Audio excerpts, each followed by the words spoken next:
आज की क्लास में कक्षा 10th का मैथमेटिक्स में प्रश्नावली 10.2 का क्वेश्चन जो है, दो क्वेश्चन बचा हुआ है, जिसमें एक 12 नंबर है और एक 13 नंबर है।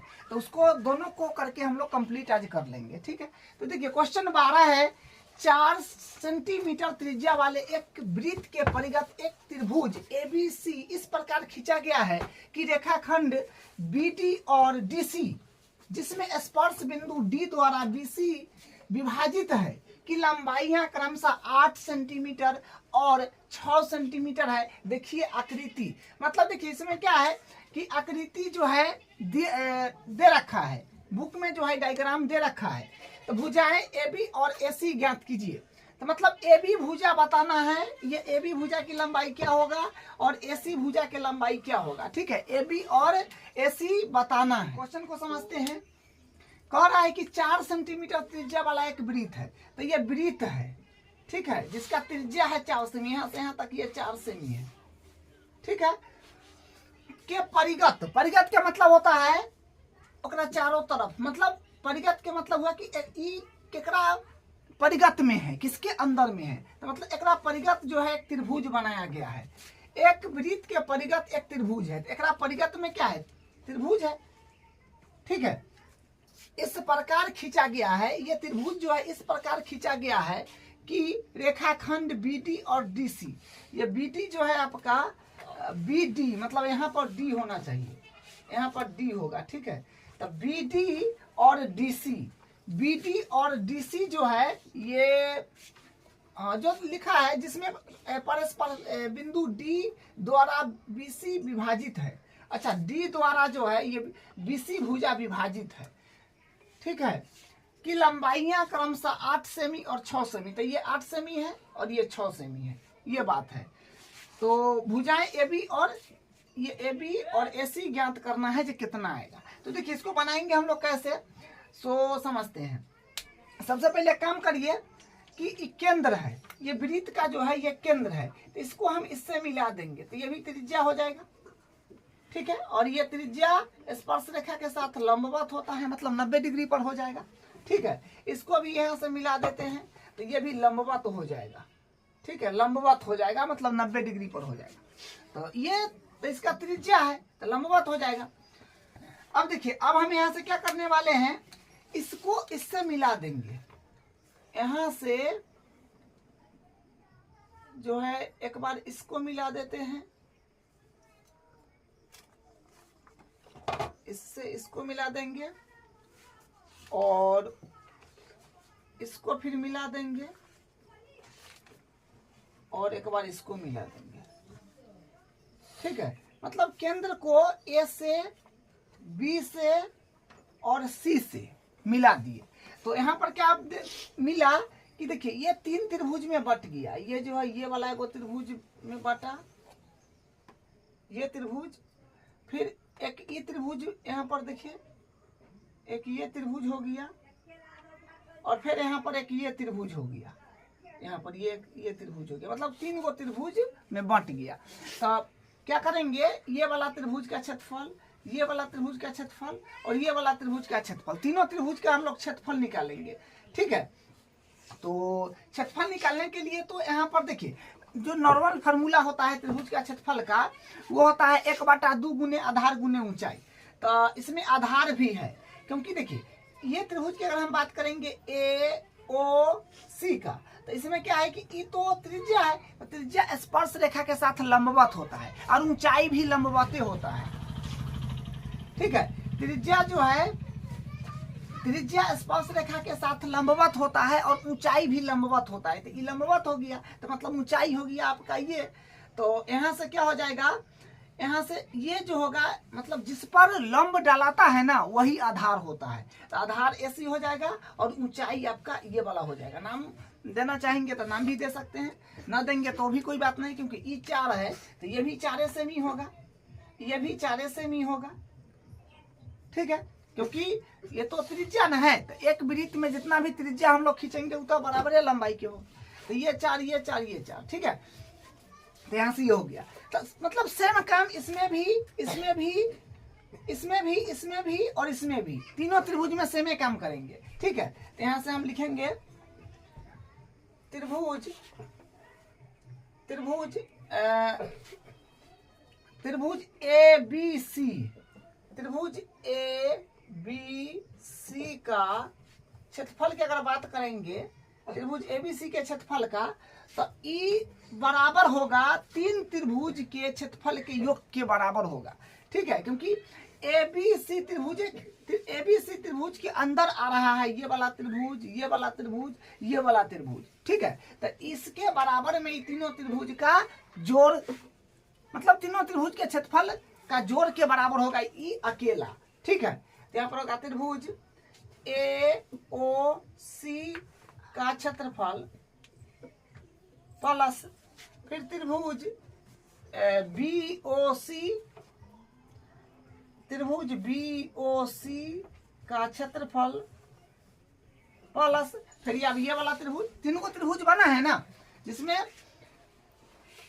ये एक हुआ, एक ये हुआ, एक ये हुआ। तो अब इसको लिख लीजिए ए ओ बी, तो त्रिभुज ए ओ बी का क्षेत्रफल। ठीक है, तो यहां से ये हो जाएगा। इसको मान लीजिए ना समीकरण 1 मान लीजिए। ठीक है, समीकरण 1 मान लेंगे, ठीक रहेगा।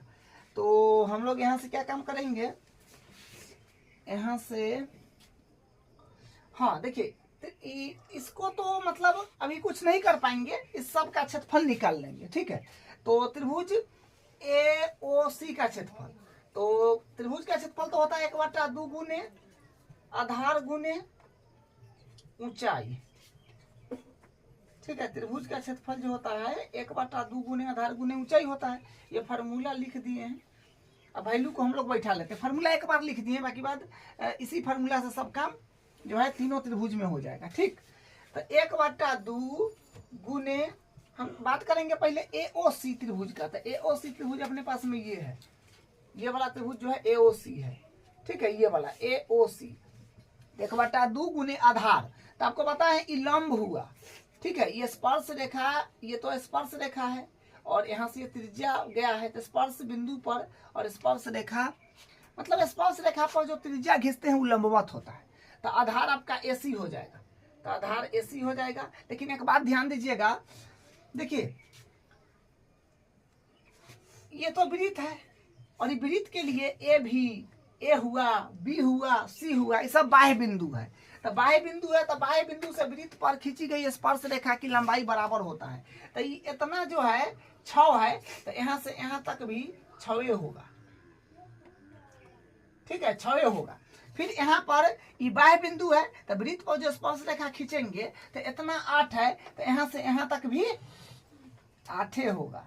तो अब ये भी तो फिर बाह्य बिंदु है वृत्त के लिए, तो ये स्पर्श रेखा और ये स्पर्श रेखा दोनों का लंबाई बराबर होगा। तो बराबर होगा तो हम इसको x मान लेते हैं, तो ये भी x से हो जाएगा। ठीक है, तो ये बात को भी थोड़ा ध्यान रखना है। ये बात हो गया।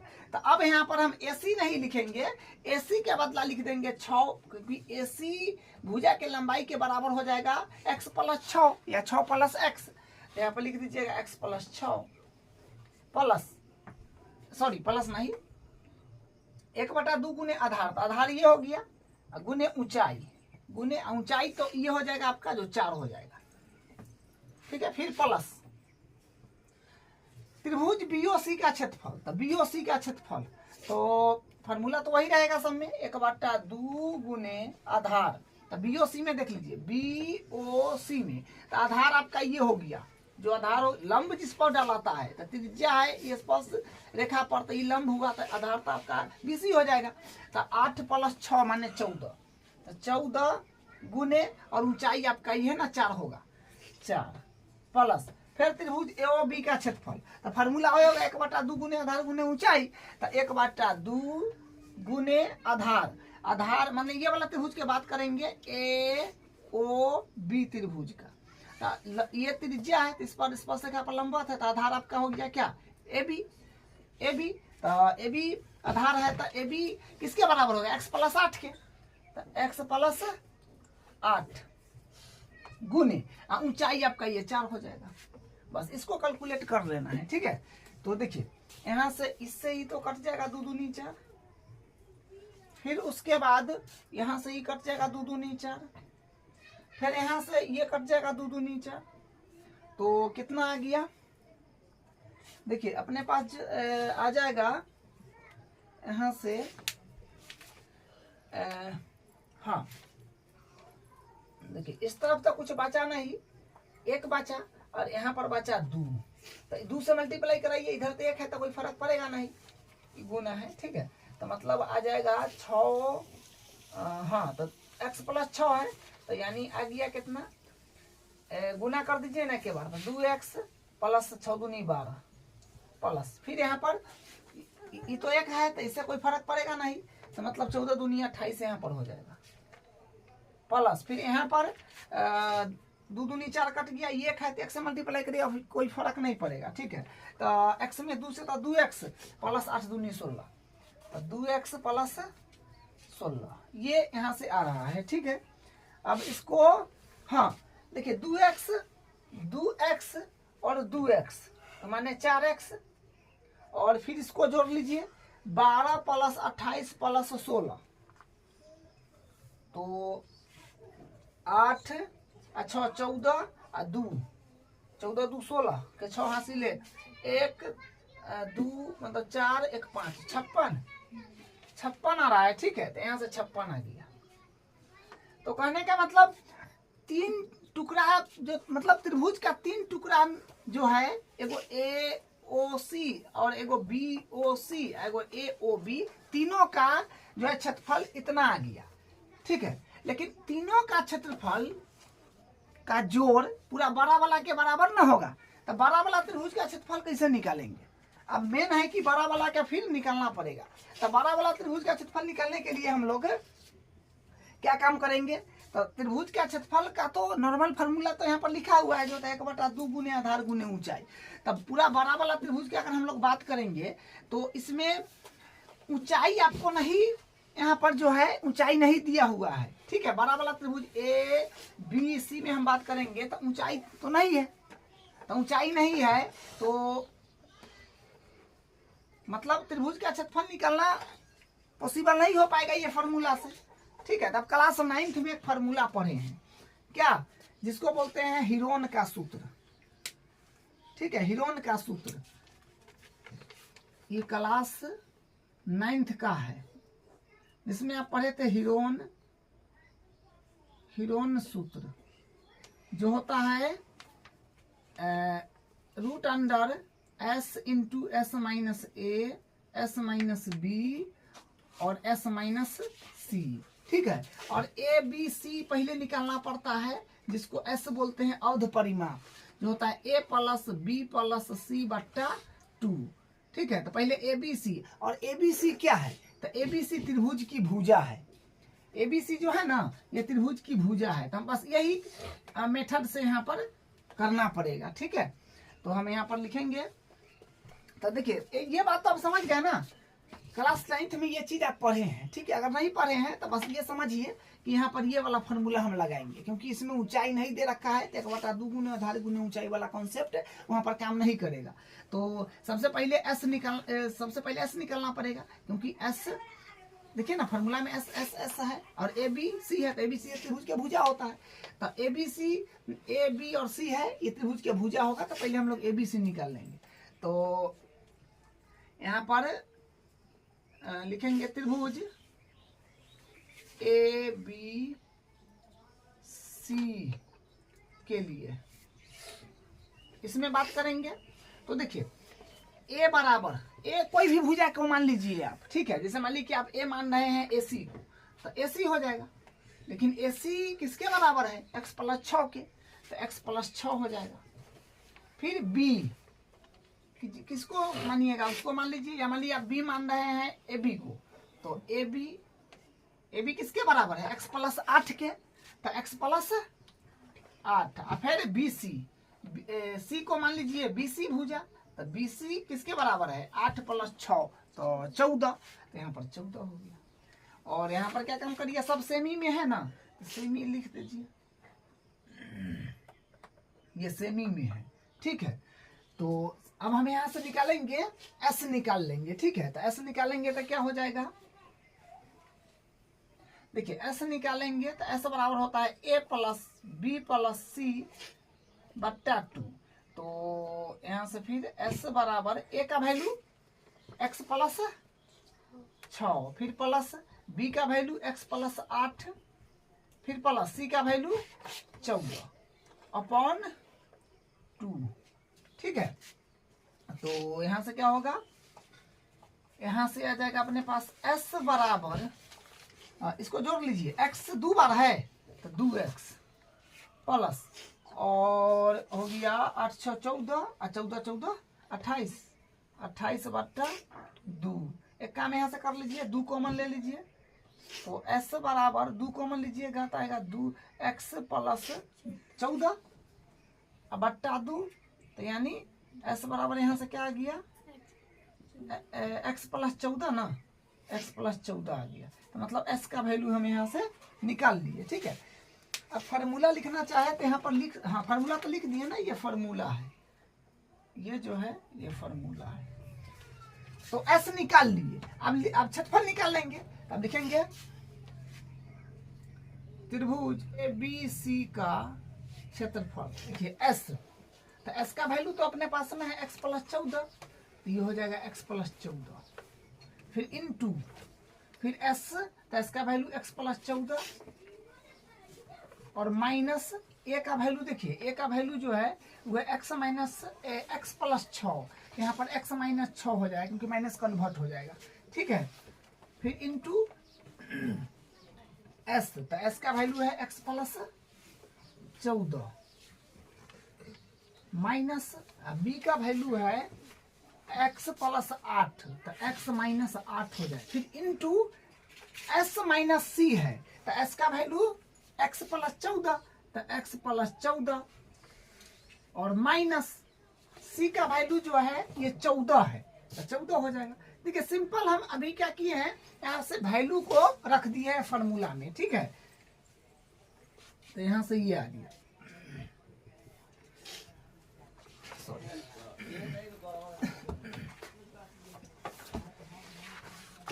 तो यहां से ये बन गया। अब इसका कैलकुलेशन करिएगा तो क्या आएगा, देखिए यहां से क्या हो जाएगा, माइनस एक्स और प्लस एक्स, तो ये तो कट जाएगा, यहां से जो है ये कटेगा, ठीक है। माइनस प्लस कट जाएगा, फिर यहाँ पर माइनस प्लस कट जाएगा, फिर माइनस प्लस ये कट गया, ठीक है। बस वैसे कैलकुलेशन करना है। अब देखिए यहाँ पर क्या आएगा, x प्लस 14 और 8, 14 में से 6 घटेगा ना, तो हो जाएगा 8, और फिर यहाँ पर हाँ, तो फिर यहाँ पर प्लस 14 माइनस का 8, तो 6 हो जाएगा प्लस का, फिर यहाँ पर x आ जाएगा। अब इसमें फिर करिएगा तो क्या आ जाएगा, x प्लस 14 इंटू, इसको कर लीजिए तो 8 6 48 और x, तो 48x हो जाएगा ना, ये 48x, 8 6 48 और x, 48x, तो यहाँ से ये आ गया, ठीक है। तो अब हम क्या करेंगे, इस मान को ये समीकरण 1 में रख देंगे, क्योंकि इसका मान तो हम लोग निकाले हुए हैं, इसका मान अभी निकाले हैं, ठीक है। तो यहाँ पर समीकरण 1 में डाल देंगे, तो यहाँ लिखेंगे समीकरण 1 में मान को रखने पर, समीकरण 1 में मान को रखने पर, तो समीकरण 1 में रखिए, इसके जगह आप ये वाला वैल्यू रखिएगा जो है root under x plus 14 into 48x बराबर, बराबर है तो बराबर, पूरे के बदला में तो ये आया है जो यहाँ पर अंडरलाइन किए हुए हैं, जो है 4x प्लस 56, ठीक है। तो मतलब हम समीकरण 1 में मान को रख दिए, ठीक है। तो ये आ गया। तो देखिए अब यहाँ पर क्या करेंगे, इसको जो है ये root under x plus 14 into 48x, इसको एडिटीज रखिए, और यहाँ पर 4 कॉमन आ रहा है, तो 4 कॉमन लीजिएगा तो x प्लस 14, ठीक है। अब दोनों तरफ वर्ग कर देंगे, तो यहाँ पर लिखेंगे दोनों तरफ वर्ग करने पर, दोनों तरफ वर्ग करने पर, ठीक है। दोनों तरफ यहाँ हम वर्ग कर रहे हैं, तो इधर रूट है तो रूट हट जाएगा, तो रूट हटेगा तो इधर आएगा x प्लस 14 इंटू 48x। इधर जो है ये 4 का स्क्वायर था, क्योंकि इधर तो स्क्वायर हो जाएगा ना, तो 4 का स्क्वायर हो जाएगा 16, और ये हो जाएगा x प्लस 14 पर स्क्वायर चढ़ जाएगा। तो यहाँ से कुछ कटपीट हो रहा है, उसको कर लेते हैं। देखिए 16 से ही 48 कट जाएगा, 16 तिया 48 होता है ना, तो 3 और ये x तो बचले है, और ये देखिए यहाँ पर स्क्वायर है तो मतलब ये 2 बार है, तो ये स्क्वायर से ये 1 बार कट जाएगा, तो मतलब यहाँ पर क्या आ गया, यहाँ पर आ जाएगा 3x, इधर 3x बचा, ठीक है, बराबर, और इधर जो है बचा x प्लस 14 सिर्फ बचा, ठीक है। इसको इस तरफ ले लेते हैं, तो यहाँ से आ जाएगा 3x माइनस x बराबर 14, तो यहाँ से आएगा 2x बराबर 14, x के बराबर करिएगा तो 14 बट्टा 2 माने 7 आ जाएगा, ठीक है। तो यहाँ से x का वैल्यू 7 आ गया। तो मेन काम हो गया है। अब अपने को ए क्या निकालना है, ए बी और ए सी। ए बी और ए सी निकालना है, तो यहाँ पर वैल्यू रख दीजिए ना। तो यहाँ से हम लोग ए सी निकालना चाह रहे हैं, तो ए सी किसके बराबर है, x प्लस 6 के, तो x प्लस 6, तो माने ए सी बराबर x के वैल्यू तो 7 आया, प्लस 6, तो मतलब 13 आ जाएगा, 13 सेमी, ठीक है। 13 सेमी आ जाएगा। फिर निकाल लीजिए आप, ए बी भी बोला है तो ए बी निकाल लीजिए।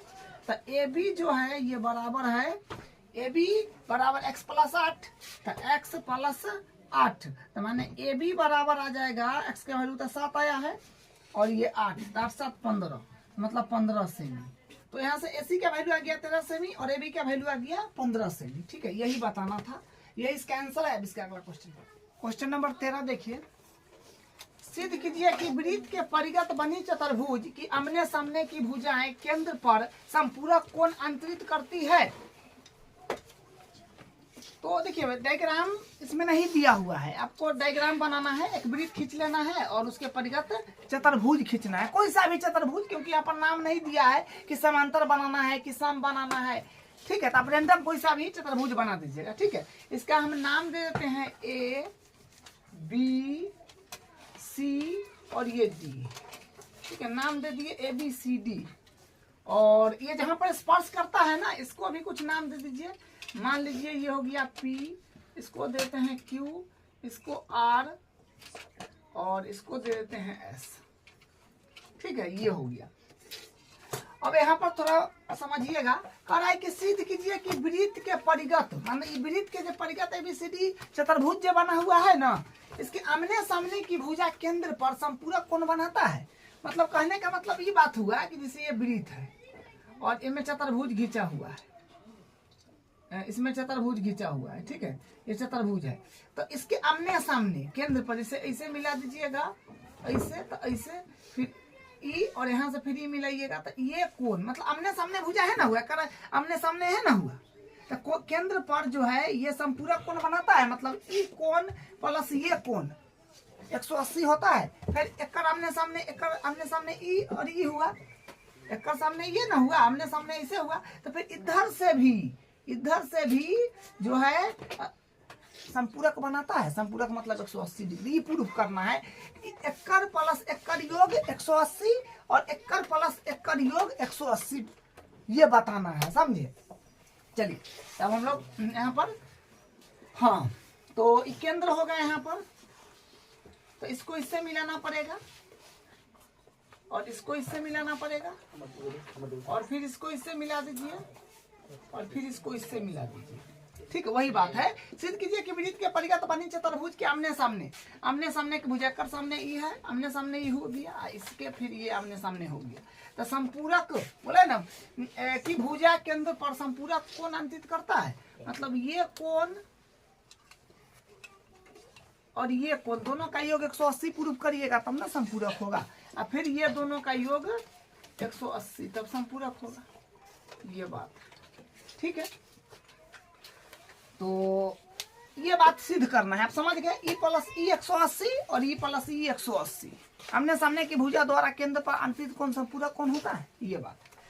तो हमें यहाँ पर वो काम कर लेते हैं क्या कि देखिए ये जो है ये स्पर्श, क्योंकि तो ए बी सी डी ये सब वृत्त के लिए बाहरी बिंदु हुआ, ये सब जितना जो है ये सब रेखा खींचा हुआ है, ये सब रेखाखंड, ये सब स्पर्श वृत्त को जहां जहां कह रहा है ये स्पर्श बिंदु है, तो यहाँ से मिलाइएगा तो ये क्या हो जाएगा, त्रिज्या ना होगा, जो लंबवत होगा। तो इसको यहाँ से इसको भी मिलाइए लीजिए, इसको भी मिलाइए दीजिए, इसको भी मिलाइए दीजिए और इसको भी मिलाइए दीजिए। ठीक है, तो इसमें कोण कै गो बना ये भी थोड़ा सा ध्यान देना है। जैसे यहाँ पर बना ए, मान लीजिए 1 2 2 3 4 5 6 7 8 गो कोण बना ना, 8 गो कोण बन गया। ठीक है, जो सिद्ध करना है उसको एक बार लिख देते हैं। ठीक है, सिद्ध करना है, सिद्ध करना है, सिद्ध करना है। तो क्या सिद्ध करना है आप तो समझ गए। केंद्र का नाम दे दीजिए, कुछ ना कुछ, मान लीजिए ओ नाम दे देते हैं, तो हम ओ नाम दे दिए। ठीक है, तो प्रूफ करना है कि ए ओ बी कोण ए ओ बी प्लस एक सामने फिर ये सी ओ डी कोण सी ओ डी बराबर 180 डिग्री। ठीक है, फिर अब इनमें से ये आमने सामने भुजा के फिर लीजिए 80 ए ओ डी कोण ए ओ डी प्लस कोण बी ओ सी कोण बी ओ सी बराबर 180 डिग्री। ये बात है। ठीक है, प्रूफ करना है। तो देखिए क्वेश्चन बिल्कुल आसान है, बस थोड़ा आप लोग को ध्यान देना है। हम क्या करने वाले हैं, इसमें कोई दो त्रिभुज को आप समरूप कहते हैं, सॉरी सर्वांगसम करिए कोई दो त्रिभुज को। जैसे मान लीजिए हम इसको कह रहे हैं, इसको थोड़ा ध्यान से देखिएगा, या फिर चलिए देखिए इसको हम इसको जो है सर्वांगसम कह रहे हैं, ये त्रिभुज को। ठीक है, सर्वांगसम कह रहे हैं ये और ये। ठीक है, ये वाला त्रिभुज और ये वाला त्रिभुज दोनों को हम सर्वांगसम कह रहे हैं। तो यहां से हम करेंगे उपपत्ति। देखिए क्या होगा, यहां से त्रिभुज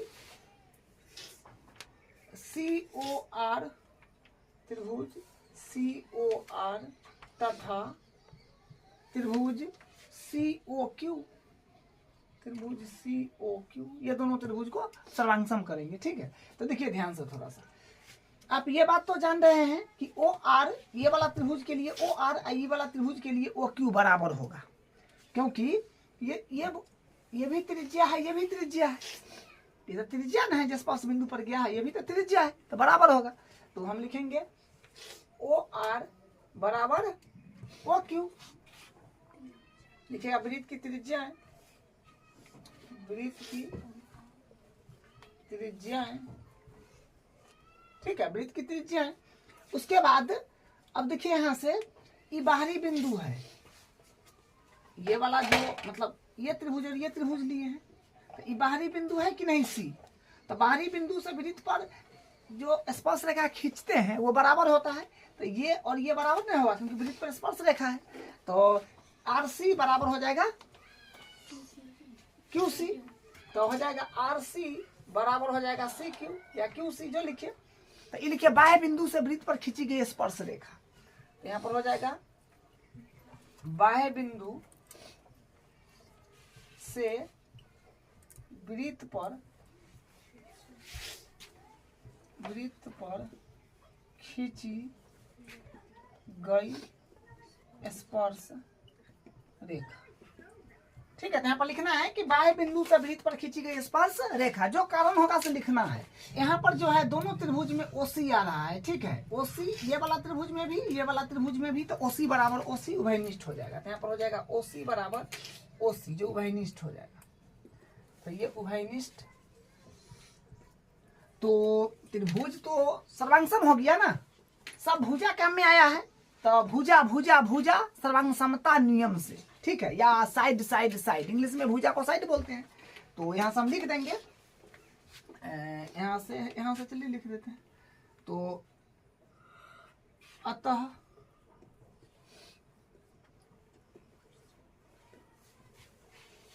भुजा भुजा भुजा भुजा सर्वांग समता नियम से से क्या हो गया, त्रिभुज, ये दोनों त्रिभुज सर्वांगसम हो गया। जो हो गया जो त्रिभुज है अपने पास में COR सर्वांगसम त्रिभुज COQ, त्रिभुज COQ। इतना बात तो समझ गए आप लोग, ठीक है। अब देखिए ध्यान से, जब दो त्रिभुज सर्वांगसम होते हैं तो उनके संगत भुजा बराबर होते हैं और संगत कोण बराबर होते हैं। तो मतलब हम लोग का कोण से यहाँ पर काम है, ठीक है। तो हम लोग लिखेंगे अतः संगत कोण बराबर होंगे, अतः संगत कोण बराबर होंगे, संगत कोण बराबर होंगे। एक मतलब कोण 5 6 के बराबर होगा। आप कहेंगे कोण 5 बराबर कोण 6। अब यहाँ पर थोड़ा ध्यान दीजिए, देखिए इसी प्रकार जैसे ई त्रिभुज को हम सर्वांगसम करें हैं, उसी तो एकरो कर सकते हैं, ये में दुगो इसको इसी कर सकते हैं, उसी प्रकार सेम बात आएगा। फिर उसी प्रकार इसको भी कर सकते हैं, फिर उसी प्रकार इसको भी कर सकते हैं, लेकिन सेम सिचुएशन बनेगा। तो जब सेम काम करेंगे हम लोग तो हम लोग लिख देंगे कि इसी प्रकार।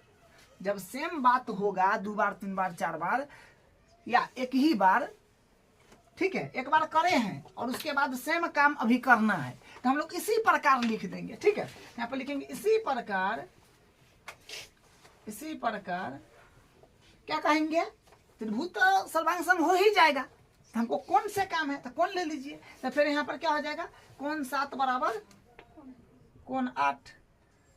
फिर उसके बाद कोण इसमें हो गया तो कोण 1 बराबर कोण 2।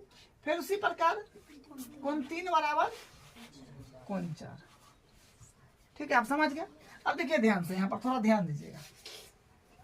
ध्यान ये बात के देना है कि आप जानते हैं कि ये वृत्त है और वृत्त के अंदर जितना भी कोण बनेगा सबका योग होता है 360 डिग्री, ठीक है। वृत्त के अंदर जितना भी कोण बनेगा सभी का योग होता है 360 डिग्री। तो यहाँ पर हम लिखेंगे कोण 1 प्लस कोण 2 प्लस कोण 3 प्लस कोण 4 प्लस कोण 5 प्लस कोण 6 प्लस कोण 7 प्लस कोण 8 बराबर 360 डिग्री। यहाँ पर कारण लिखना चाहेंगे तो लिखिएगा वृत्त के सभी कोणों का योग 360 डिग्री होता है, कारण में लिख दीजिएगा, ठीक है। वृत्त के सभी कोणों का योग 360 डिग्री होता है, लिख दीजिएगा। तो अब देखिए, अब हम यहाँ पर क्या कर रहे हैं, कोण 1 2 के बराबर है तो 1 के बदला हम 2 लिख लेते हैं, ठीक है। अरे 2 को एडिटिज को ये का चेंज करना है। अब देखिए कोण 3 को एडिटिज रखिए, कोण 4 को हम क्या लिख सकते हैं, 3 लिख सकते हैं कि नहीं। कोण 3 और 4 बराबर है तो कोण 4 को हम 3 लिख देते हैं, कोण 3 प्लस। और यहाँ पर कोण 5 को चेंज कर दीजिए, कोण 5 को 6 लिख सकते हैं तो कोण 6, कोण 6 एडिटिज प्लस।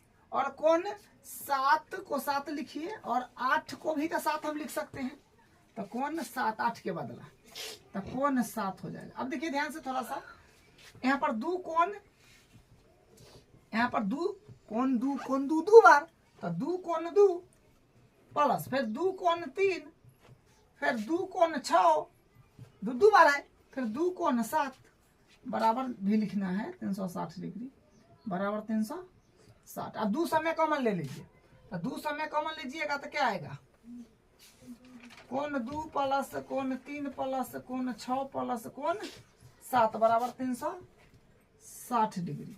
तो यहाँ से ही मतलब कट जाएगा, काट लीजिए, 2 से ही कटेगा 180 2 प्लस कोण 3 प्लस कोण 6 प्लस कोण 7 बराबर 180। अब थोड़ा ध्यान दीजिए, 2 और 3 से क्या बन रहा है, 2 और 3 से इतना बन रहा है कि नहीं। देखिए ध्यान से, 2 और 3 से तो क्या है, AOB।